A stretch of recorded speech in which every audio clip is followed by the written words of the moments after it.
And we're live. Welcome everybody to another Google Hangout. Super excited to be here with Peter Voogd. Peter has a new book out. He's a multiple best-selling author. He is known for a no BS approach to helping young entrepreneurs, and he's trained over 6,000 young entrepreneurs. And so we're here to talk about how to go from being absolutely dead broke to making six figures in 6 months with the man, Peter. Peter, welcome aboard. Thanks, man. Evan, good to be here, and much respect to you for the legacy you're building, man. I'm excited and ready to add value. Cool. I mean, first off, I love the shirt. It's the first thing I noticed when it came in. So this is part of your clothing line as well? Yeah, we created a clothing line just for millennials and people that really live what they preach and what they believe. So we just have a couple different designs that when they put it on, they feel motivated. So that's really it. It's all about motivation and making sure they're inspired to chase their dreams. So this is one of them, become legendary. I like that. I like it too, man. I've been promised one. So yeah, so you'll see it in a future video, me rocking the shirt. I like it. Love it. Just like really quick on your background, your story, how you came to this, writing this book for people who haven't heard about you before, just a quick background on it. Yeah. So my quick background, kind of the simplified version is I actually, when I was 15 and 16, I was selling eBay. So I did eBay. So I would buy and sell, and eventually had like a little team to where I would pay people. So I got into business pretty early on. My mom's in real estate, so she's kind of entrepreneur focused. And I enjoyed selling, and I enjoyed flexibility to be able to do things on my terms at a young age. But it's funny, after I was 17, it's so normal in society, Evan, to like get the normal job and take the normal route. So everyone's telling me, hey, you got to get a normal job. You're 17. You can't just do the eBay thing. You can't just do the entrepreneur thing. Right. And at the time I was like, maybe you're right. Now I'm like, forget you for saying that. Now I'm mad at them. But the reality is it was good for me. So I got just a normal job valeting cars in my town. And I remember I couldn't stand not only taking orders, but my paycheck being capped. So I knew at that point, I felt like I was unemployable, and I lasted about 2 months. And I remember I added up my paycheck. And the reason I say this is this was kind of a pivotal moment for me in entrepreneurship. I remember adding up how many hours I worked per week times the 2 months I was going to work there. Actually, it was 3 months. I ended up working only 2.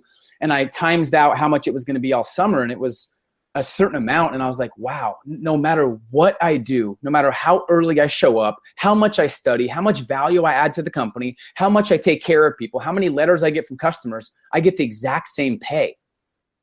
And I'm like, that's just not fair. I don't understand. That's not fair to me. So I went back to entrepreneurship and sales and got into an international wholesale company where I was selling products. So that's my first real taste of commission in entrepreneurship. Got into that, and I enjoyed, Evan, helping and inspiring other people more than I did seeing myself succeed. So I first succeeded in sales because of persistence and hard work, but it takes more than that to actually lead a team and to actually inspire. It's one thing to be an achiever, to actually achieve success. It's a whole new ball game when you're actually looking to build a team and inspire and develop other people. So that was a whole new ballgame. So what happened was I did well. I got moved up, and I was going to run an entire territory up in the Seattle area. So I was excited. I'm like, oh, I did really well in sales personally. I could train a team. That's easy. It's not that hard to motivate people. I can motivate myself. And I fell flat on my face because, like I said, it's harder to motivate others than it is yourself sometimes. So I fell on my face. I wasted all my savings. I was working 70, 80, 90 hours a week. And our society says if you're not getting results, work harder. I realized that's not the case. It's the hours you put in, not just the hours you work. It's what you put into them. So I was able to finally get a mentor and was able to cut my learning curve in half. And I started really being around high-level people. And I was able to get my income from dead broke, struggling, frustrated, discouraged, feeling like I let people down, to 6 figures within 5 months. Because of my focus on mastery versus overload, because of mentors, and because of the blueprint that I created. I didn't realize at the time, Evan, that it was a blueprint I followed, because I've done it now in multiple different industries. But when I was in the trenches, a lot of stuff I studied was mindset, it was inspiration, but very few of the things that I actually put in my mind and studied gave me actual tactical advice on how to make money as an entrepreneur. So I was reading everything. I was like a personal growth junkie. I bought every program, but the reality is I was still frustrated and broke. because I was overloaded. And when you're overloaded and overwhelmed, subconsciously you seek distraction. So when I invested in myself, I stayed broke and frustrated. And that's why finally, when I got around the right people, the quote that changed the game for me was, if you want to be a millionaire, talk to billionaires, you'll get there quicker. And I was like, wow, I'm hanging around with a lot of people that are okay with mediocrity. That are like, hey, Peter, you're young, you're 21, 22. It doesn't matter if you're broke, you're supposed to be broke, right? And I realized that I needed to elevate my circle of influence. And from that moment, that's when it really changed for me. And I started focusing only on the relevant information that actually was connected to my 6-month vision. So now I've created a whole program based on it's not just about 6 figures in 6 months, Evan. It's about how to have the best 6 months you've ever had with 0 regrets, and how to maximize your progress. Whether you make 150 grand, 27 grand, or 2 million, that's kind of what it's about. So now I love sharing that with a lot of the people that I inspire. I love it, man. I love it. I love the passion and the energy. It's great. I get intense. I got to calm down sometimes. No, I like it. I love what I do. For people who recognize that, for people who feel like, yeah, I'm surrounded by these guys who are just telling me, go get a job, do the safe thing. And you're like, it feels like I'm the only guy here who actually wants to do something more. My circle of friends suck. Like, they're nice people, but like nobody around me wants to do anything bigger. For people who kind of recognize that, but they don't know how to, I want to hang around billionaires. How do I do that, right? So like you realize that, what are the steps that people can take to actually go out and start finding those people and changing their circle of influence? Yeah, so first of all, it's a conscious decision that you have to understand. You have to give a little up to go up. And I can relate to you guys. I felt like I had no one to inspire me. I felt like everyone around me was here's the deal. You're either hanging out with people that hold you accountable or let you off the hook. And everyone I was hanging out with let me off the hook. So let me give you the first step to the 6 musts of 6 figures, and then we'll dive into really the tactical side of building a network and elevating your circle of influence. You have to get crystal clear, and you have to shift from complexity to simplicity, first of all. Get rid of all the noise in your head and simplify everything to, like, I call it my 1-page productivity plan. And you have to do this before you reach out, because you won't know why you're reaching out. And if you do have the high level people, you still won't have a vision or plan. So I'll give a simple summary. So on 1 page, simplify your entire business, your values, your goals on the 1 page. So the first thing is kind of like an ideal statement, Evan, to where if I was connecting with you in 6 months, what would have had to happen for you to be fully satisfied and excited about your results in those 6 months? What's your ideal outcome? It's scary to me that 9 out of 10 people that want more out of life, that want to be entrepreneurs, that want to get to 6 and 7 figures, I go, okay, what's the ideal outcome? If you take rid of all your limitations, you get rid of all your fears and doubts, forget the past and forget everything except what's ideal and base it off potential. What's your ideal outcome? 9 out of 10, what do you think the answer is? Something smaller than what they should be doing. Or it's, I don't know. They're yeah. Like, I'm not sure. You can't hit a target you can't see. Here's the deal. A genius without a roadmap is going to get lost in any country, but an average person with a roadmap will find their way to every single destination. So here's the reality. You have to have your ideal outcome. And then underneath that, here's the big kicker, especially for the new age entrepreneurship and for millennials. And you do a lot of amazing stuff on legendary people, Steph Curry and these kind of people, Keith Razi, who I've spoken at an event with, and a lot of people that are changing the game. And you'll find this relevant in all of them. Tell me if I'm wrong, Evan. They base almost everything in their life off their values and who they are and what's important to them. Would you agree with that? True. Most young entrepreneurs don't. They base it off whatever's next or whatever's shiny objects, whatever makes money. You have to sit back and gather your values and say, okay, what's most important to me in life? What's my unique ability? What's my gift? Write your top 3 or 4 down. It could be legacy. It could be financial freedom. It could be impact. It could be adventure. It could be security. I don't know. But the reality is, once you get your values down and you write down what means the most to you, then underneath that on the 1 page, you write down the top 5 goals for the next 6 months. A lot of people say, like, what's your 5-year goal, 10-year goal? It sounds good. Like, it sounds good to say that, but it's not as relevant. And here's what happens if you set 3-year goals. Trends change, customers change, you change, your mindset change, your standards change, entrepreneurship changes, innovation happens. How many times have you ever set a goal where you set a goal for like 3 to 5 years, and in a year or two, you're like, shit, that's actually, it's a little it's different now. Like this isn't even what I want. I want this now, right? I've done that many times. So that's why I've done a lot of research. The 6-month vision, along with having a 3 to 5 year, is crucial. So put down your 5 goals for the next 6 months.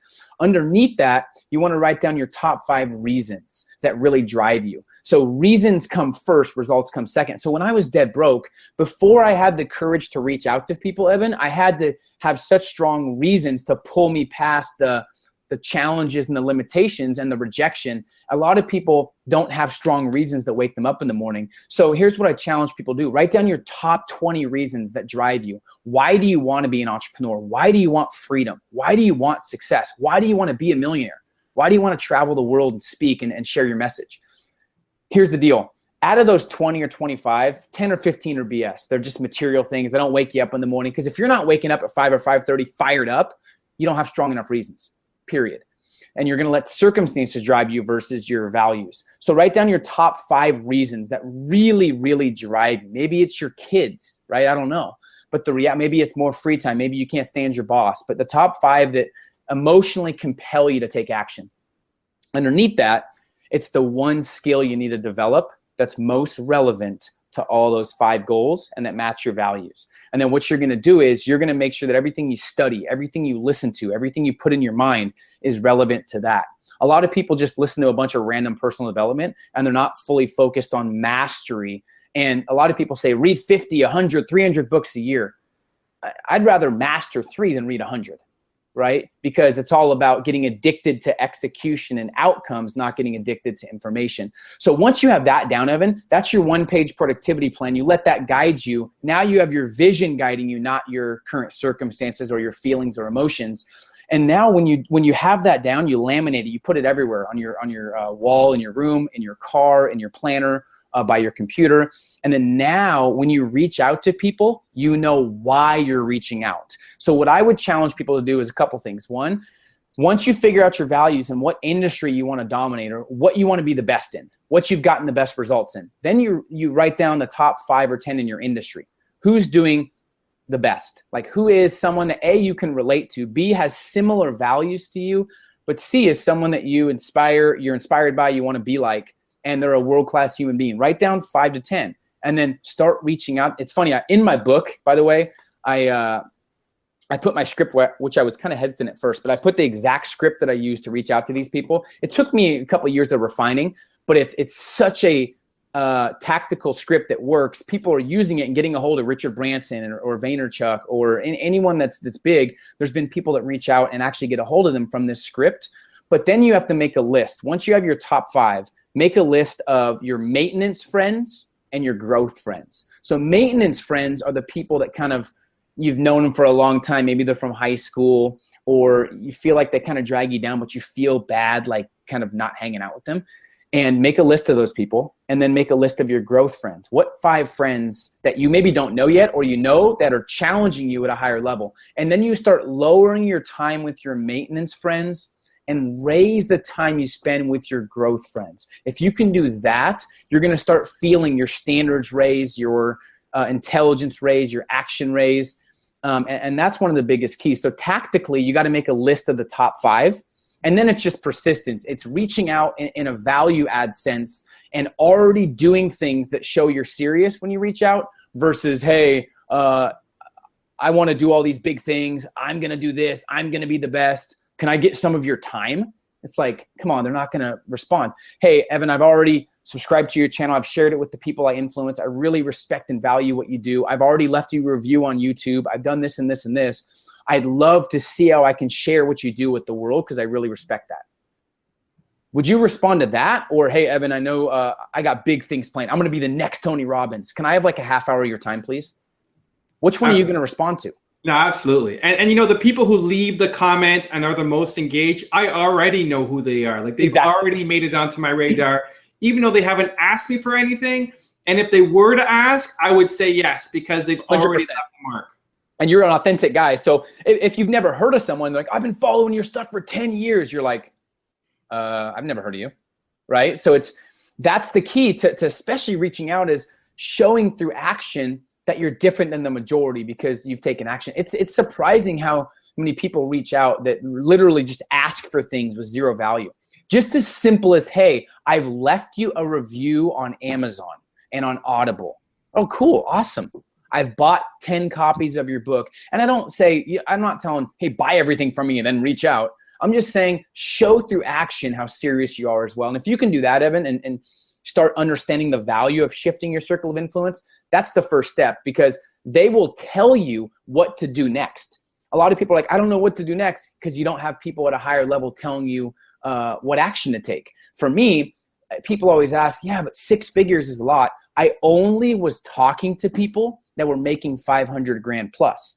How could I not make 6 figures if I was making 0, but I was talking to people at 500K? How can you not?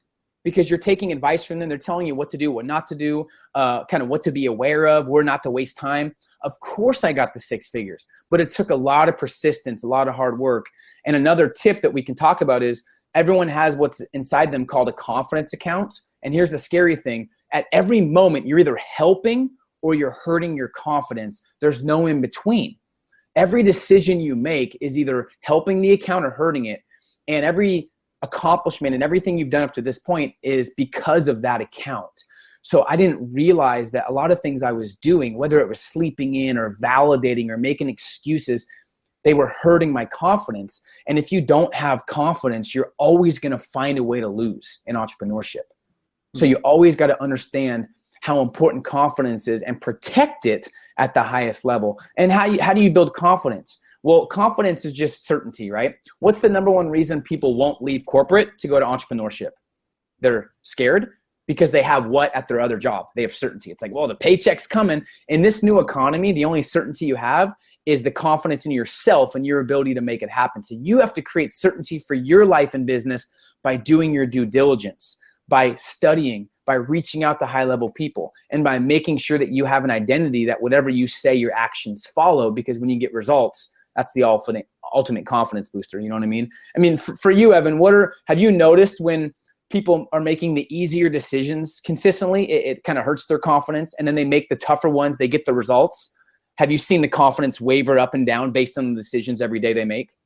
Absolutely. And I feel like it's a daily battle that people have to fight. Yep. And so to attach that, so like somebody watching this, right? Like, man, I love Peter. This guy's awesome. I'm going to pick up his book. And like they're on fire. You know, it's like 3 p.m. here on the East Coast. They're all pumped up, confidence account, like 100%. And then they wake up the next day and like, poof, it's all gone. They have to start over. What do you tell that entrepreneur? What are maybe in your case, like what are the habits or rituals or routines that you do so that you start your day with confidence? You start your day not being at 0 in that confidence account, but you're starting from a high level. Yep. So inspiration's really, what I realized, Evan, is inspiration's really short term and doesn't really last past the activity producing it. Habits are what drive people's action. I go to seminars, and I mean, I've spent a lot of money on personal development because you want to invest back in yourself. And if you go to seminars, people spend like 2, 3, 5, 10 grand. And literally 5% of them, if you catch them 2 weeks later, are the exact same person, because they get inspired, but they don't put it into execution. And what happens is they go back to who they were. So what I would tell people is make sure you have a daily routine that sets you up for success. So one, my prize fighter routine, a morning routine that sets you up for success. First of all, there's a lot of stuff on morning routines. That's fine to have like a bunch of morning routine stuff, but I'm all about outcomes. So the whole purpose of a morning routine is 2 things: to get you in a better state of mind, to get you confident and courageous to take on the day, and 2, to have intention and to know exactly what you're doing that day. So if you just have rituals, and here's what's cool, every frustration or every kind of failure is because there's no rituals or systems in place, right? So you got to have systems for each area of your life. So for mindset, you got to have a ritual every week. For productivity, you got to have a ritual every week. So let me give you an example. So if you want a mindset ritual, you have to have non-negotiables in your schedule that you do no matter what. No matter how you feel, you start making decisions based off standards and values, not emotions or feelings.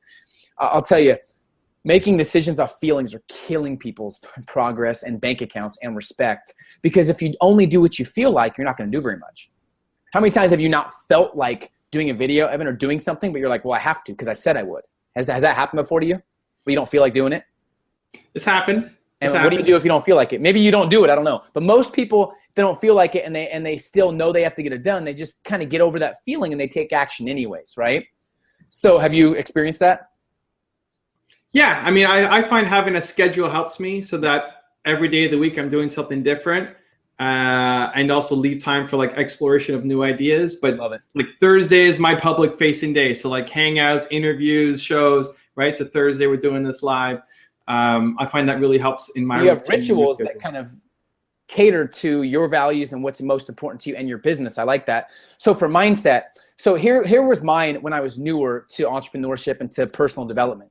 Monday through Thursday, I only listened to personal growth audios, success audios, podcasts that were relevant to my 6-month vision. No news, no radio, just personal growth. I would then, every morning, I would make sure I had my day written down before I started my day. So I used to tell myself, never start your day without it written on paper first, right? The next thing is every morning I'd ask myself, what am I most excited about? What am I grateful for? And what am I committed to making happen no matter what? And then every week, twice a week, I talked to someone that was playing the game at a higher level than me. So just simple stuff where every week that happened. So I couldn't help but put the good stuff in my mind and to make the sharper decisions, because one of my rituals was making sure that I listened to stuff that sparked my mind.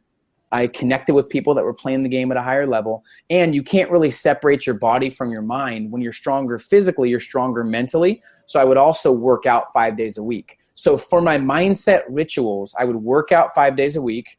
I would listen to personal growth audios that were relevant to my vision 4 days a week. And then I would also look at my goals every morning and make the decision to have my day planned. And then I would talk to people. At that point, it was my mentors that were playing the game at a higher level than me. So that's how they do it, where if they are fired up now, I challenge them, don't be like most people that are fired up but do nothing. Take the excitement and put it into action, and then make sure that you have something tomorrow morning that you understand is going to help you stay consistent. So have a morning routine. And the biggest thing with confidence, Evan, is most people make decisions off feelings, and then they make the action and decision based off if they feel like it or not. If they don't feel like working out, they don't do it. But the champions, the successful people that really live a life that they see as world-class, they make decisions first. If they don't feel like working out, they don't care. They do it anyways. And how do you feel after you do that? You feel amazing, right? People think that they can get motivated by just sitting around. No, motivation comes from action. So you need to act your way into feeling. If a lot of times in the morning, I don't feel like working out. I'm literally driving to the gym and I'm like, I don't feel like doing this. But as I walk in and start doing it, I'm like, oh, I feel like doing it now. So you have to act your way into feeling, right? So that's what I would tell people if they want to stay consistent is have someone that holds you to higher standards and make sure that you're doing something daily that sparks your mind to continue keeping you going. And then once you get results and momentum, you never stop. Momentum's obviously the big key in business. And it's also the scariest thing is lack of momentum, right? So you got to build the positive momentum on your side like I did finally after I was broke. So it was tough, but. I like how you named it too, the prize fighting routine, the prize fighter routine. Yeah, you're getting ready for the day. Yeah, even the brand in itself, right? It makes you feel like you're a prize fighter. I like that. Like what's, for the people watching, do you have your own prize fighter routine or, what can you call it? So instead of it just being morning routine, which might be a little bland and blah, but something to like right there, like it speaks to Peter's mindset right away. Like if I'm creating a routine, it's to be the prize fighter. So I love that. Thank you. Lots of great comments. People really appreciate all the advice and wisdom, and the chat's blowing up. People are asking about the book. Asking, is it like a novel? Is it? It sounds like there's exercises and worksheets for people to go through. Can you maybe just add a little clarity on that? Yeah. So what makes it different? And I'm not.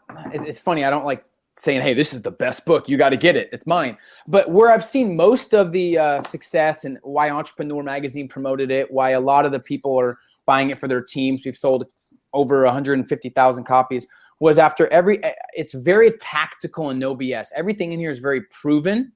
And after every chapter, Evan, I actually give like action steps and I have fill in the blank so they can actually fill it in and they can literally take it They can fill it in. They can teach it to their team, but there's actually like workspace in there as well. And when the book was finished,